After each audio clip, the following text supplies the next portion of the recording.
our little segment on timing. Yes. So let's talk about that, because that actually came up. And the other thing was, what was Laura's question? This is a good example, because Laura asks, can you ask the tarot if my overall financial outlook is going to improve enough to get me out of debt by June 2023?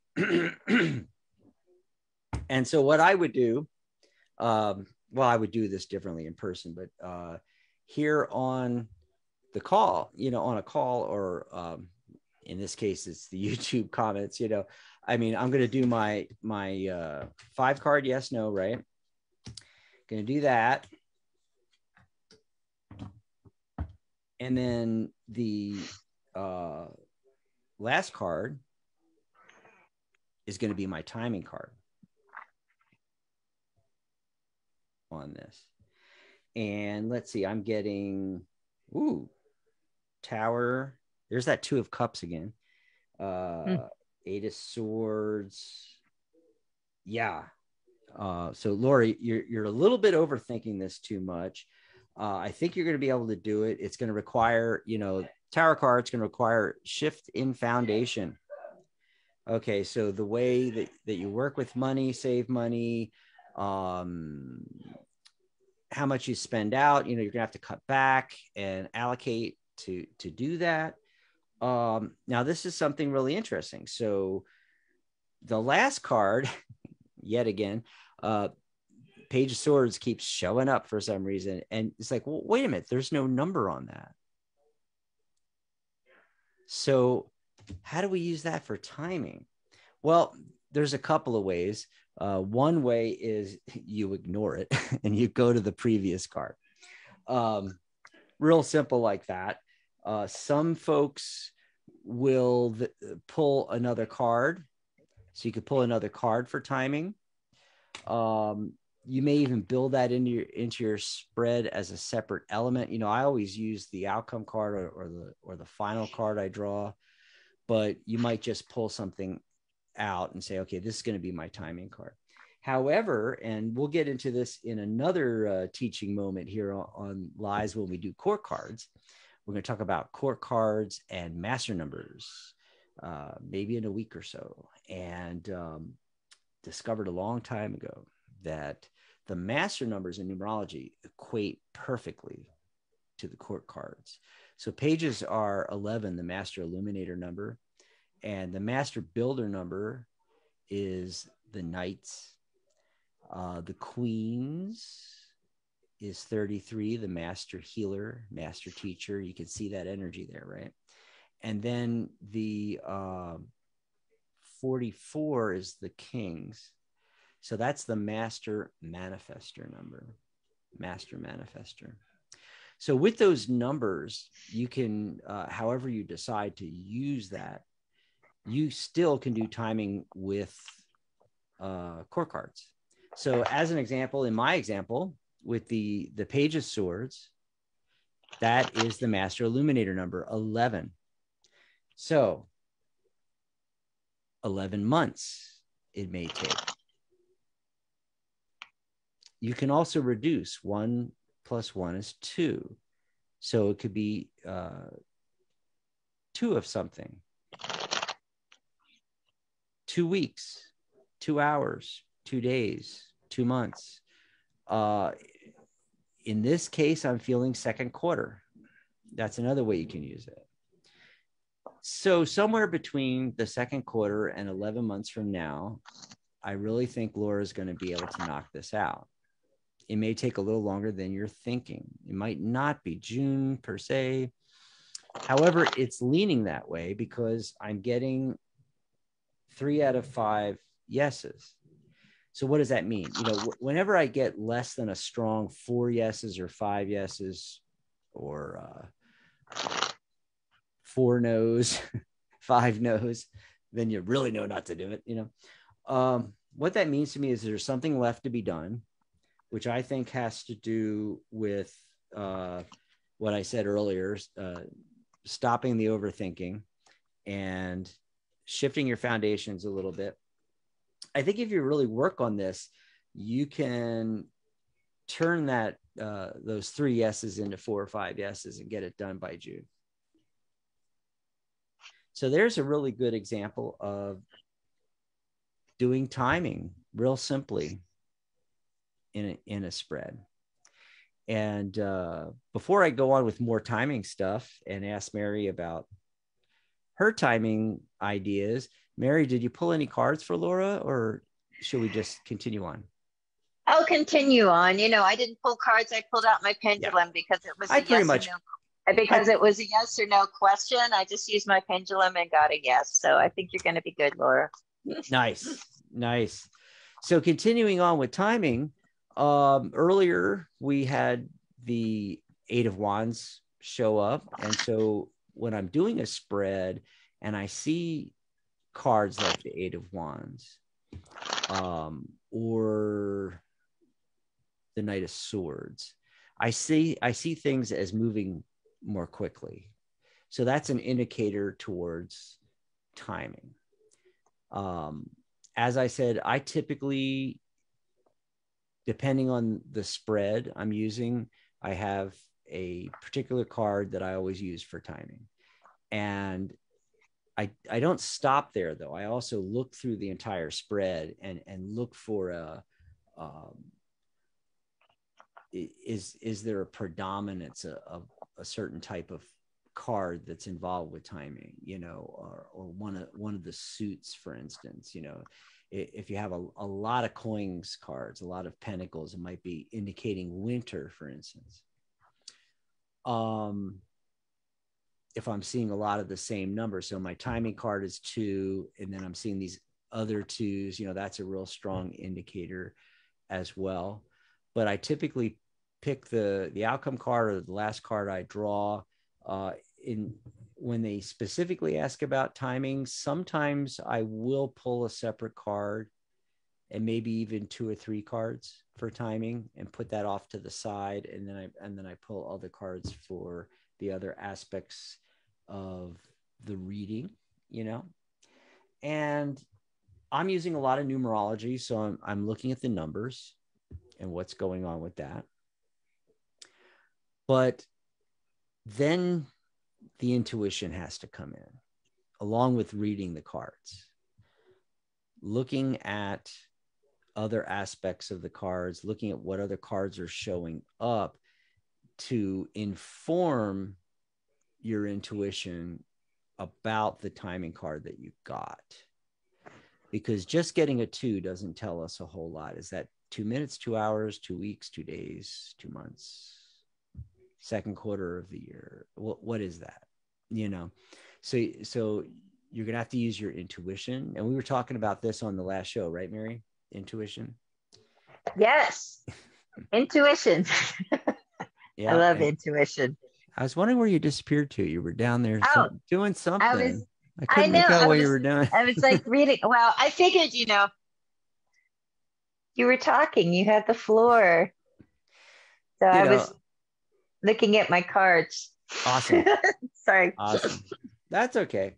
But yeah, so, really, this is one of the questions that comes up all the time. How do you do timing? And for me, it's really fairly simple. I choose a specific card, either within the spread or outside of the spread. I draw more cards as the timing card. I look at the number, and then I use my intuition along with analyzing the other cards in the spread as to an indicator of, are we looking at 2 weeks here?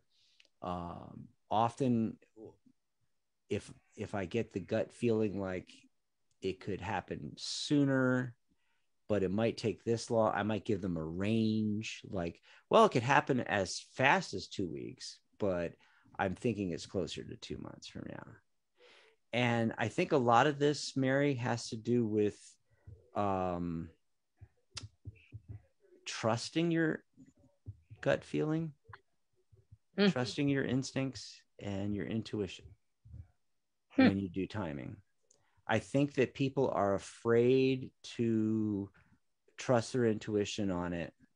And that's why they have a lot of questions about timing, and they're not sure. There are a lot of tarot readers that will not do timing at all. And some of them just feel like they're not good at it. Others don't trust their intuition. Still others don't like to predict the future. And I generally fall into that category myself, but I still will do timing. And that's because just the way I look at doing a reading in the first place. You're reading in the now. You can only read from the now. The now is made up of all the decisions you made in the past, with those timelines and possibilities all collapsing.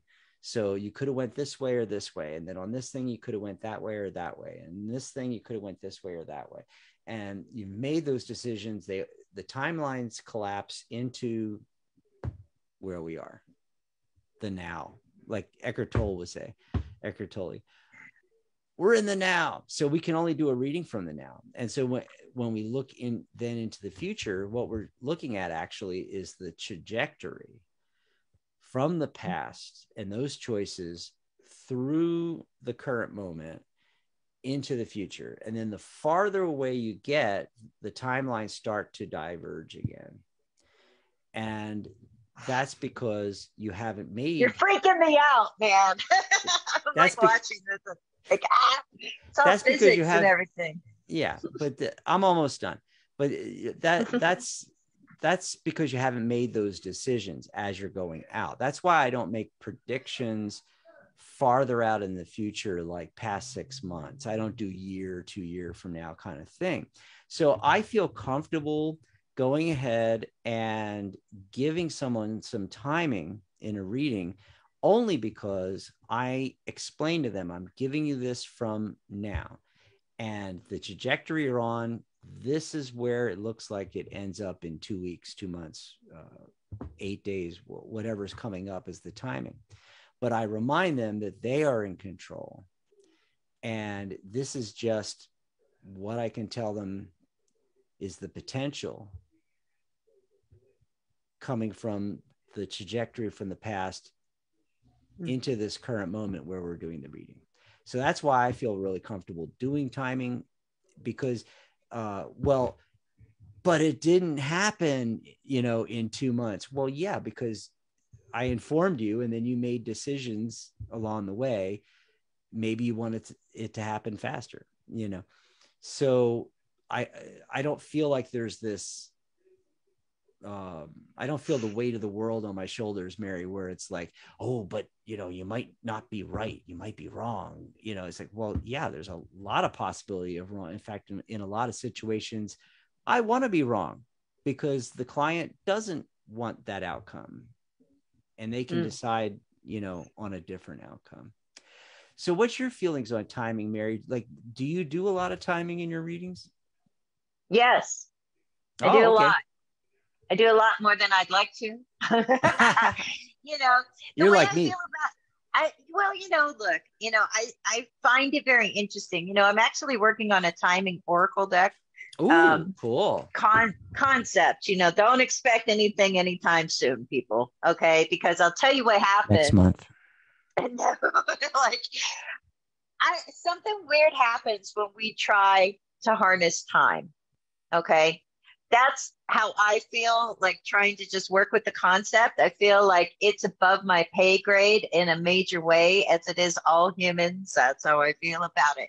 Now, at the same time, that doesn't mean that we can't hit the nail on the head now and then, right? And it's so funny. I mean, there's all these different systems for timing. I think, as readers, I think it's cool to explore them all. Put them all in your head, and just whatever sticks is what is supposed to stick, And I had this first really bizarre experience using timing. Like, I learned all these different systems of timing, and I'm like, yeah, I don't know, and then something happened, and I wanted to know when something was going to happen. And it just came to me, it's going to happen on Wednesday. And it came to me because I pulled a card. And the card that I pulled was the Magician card. And the thing that's interesting about that is in the Golden Dawn system, right? Which I was studying way back when, with the decans, or however you want to say it, the decans, the decanates, how they chop up the each sign into like 10 degrees or whatever, and just they had the association of the Magician card with Wednesdays, and gosh darn it, the thing happened exactly on a Wednesday. And so that made me take that system a little more seriously. Okay, so there's that. But then sometimes your intuition does come into play, and the thing is like, I know psychics. I've heard everybody has the anecdotes about the psychic. She predicted exactly when Grandma Ellen would die, on the date, on the hour. Okay, great. Maybe she did. I don't know. There's a lot of stories out there. I think there's a lot of BS around timing. I think a lot of people, think, oh, you got to be, I'm 100% accurate or whatever. I don't think anybody's 100% accurate because they're only humans. If I meet somebody who's not a human, then I'll consider the fact that they might be 100% accurate. And I think with timing, it's not always our deal to know. I don't think it's always our business to know. I think a lot of times, we get asked questions as tarot readers, and sometimes we even pose them ourselves. They really aren't any of our business, and we can take a stab at it. We can take an educated guess based on whatever system we're using. But if you go to the people that really work with timing, go to an astrologist if you're so caught up in when every little thing is going to happen. That's what I think about it. And I think that also, just the idea is when I get a reading from someone, I don't think I've ever asked anybody when something is going to happen. But if I did have a question like that, I would want like a ballpark. I'd want like a time frame. I want like kind of an idea. And I think tarot is designed very well to give us a ballpark idea, to give us a time of year. You can, the easiest thing is to look at the suit cards and look at those, in accordance with the seasons. I was going to bring that up. Yeah. Yeah. Tell us the associations there that typically folks have. Well, typically, and it's interesting because there's a couple of things. I wrote it down.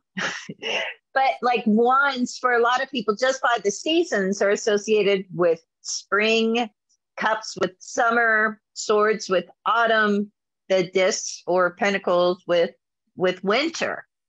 And the other thing too that people do with the suit associations is wands.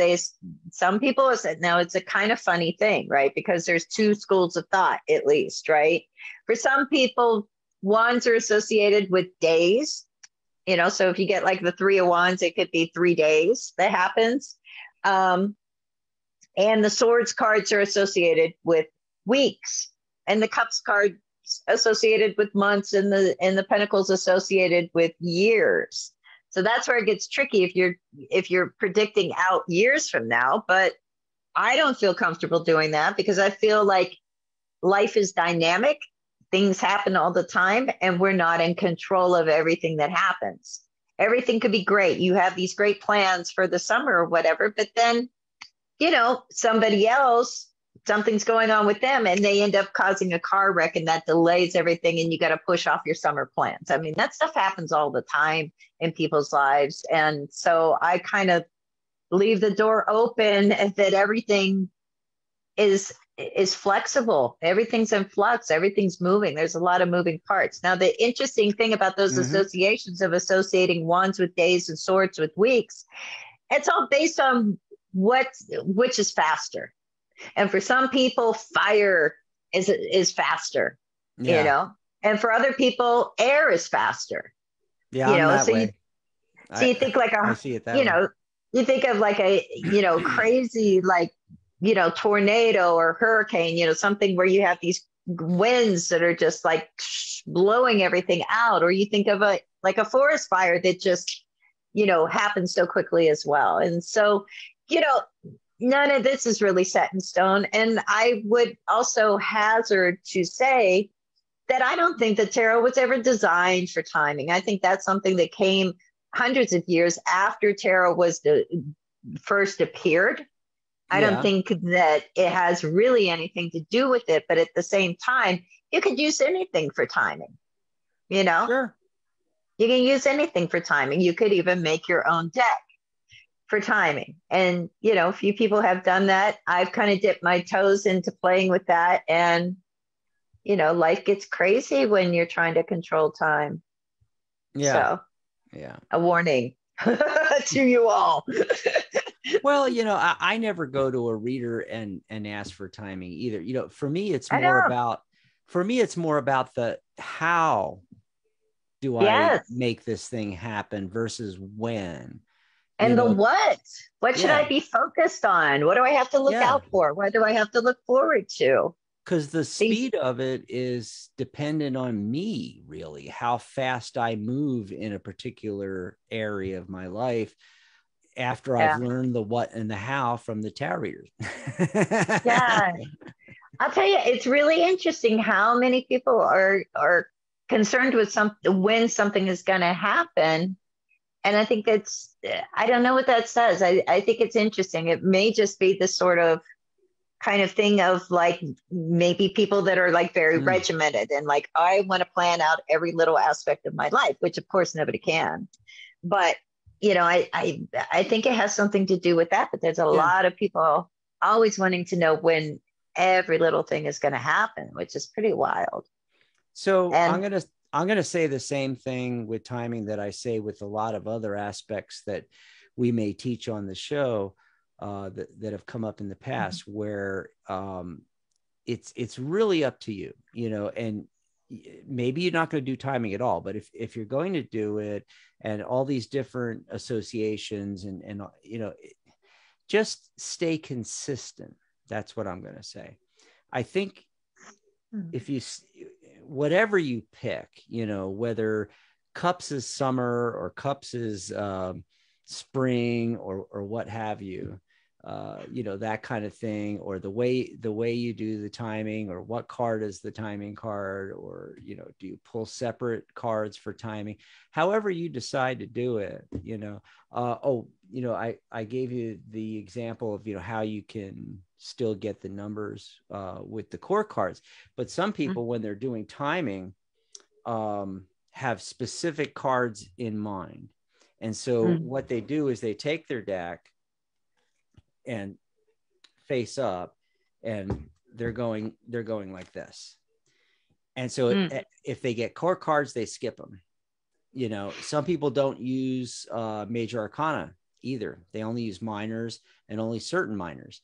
And so they'll just pull cards till they get a quote unquote timing card.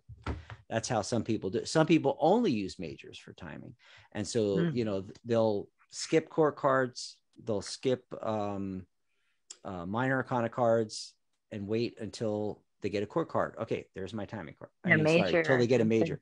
It's like, there's my major, there's my timing card, So to me, it's being consistent, and you're programming your subconscious mind, which is connecting to your higher self and how tarot actually works. Oh, there's another one we got to write down on our list of show topics to do. How does tarot really work? How does it really work? Yeah. We'll get into that on another show. But anyway, that's timing, folks. Yeah, I would say one last thing. I get what you're saying about being consistent, like pick a system and, be consistent with it, but dump it if you're wrong. Okay. Because you're not going to do yourself or your clients any service if you're out there making crazy timing predictions and you're wrong every time. That's why a lot of people don't do it, because it's like they don't do it accurately. And I think it can be done accurately, but not every single time, because that's not our thing. But if you've got a system that you're sticking with and you are getting feedback from your clients and you're like 100% wrong every time. Mm-hmm. Like, stop it. Try something else, let it Yeah. go, reconvene with your higher self. What am I doing? Well, and like I said, I try to do timing in a fashion where I explain it to the client, and I am not attempting to say that yes, X, Y, or Z will happen on this specific date at this specific time. When I'm doing timing, I'm saying that the way things look now, it's going to happen in 2 weeks. Now, Yeah.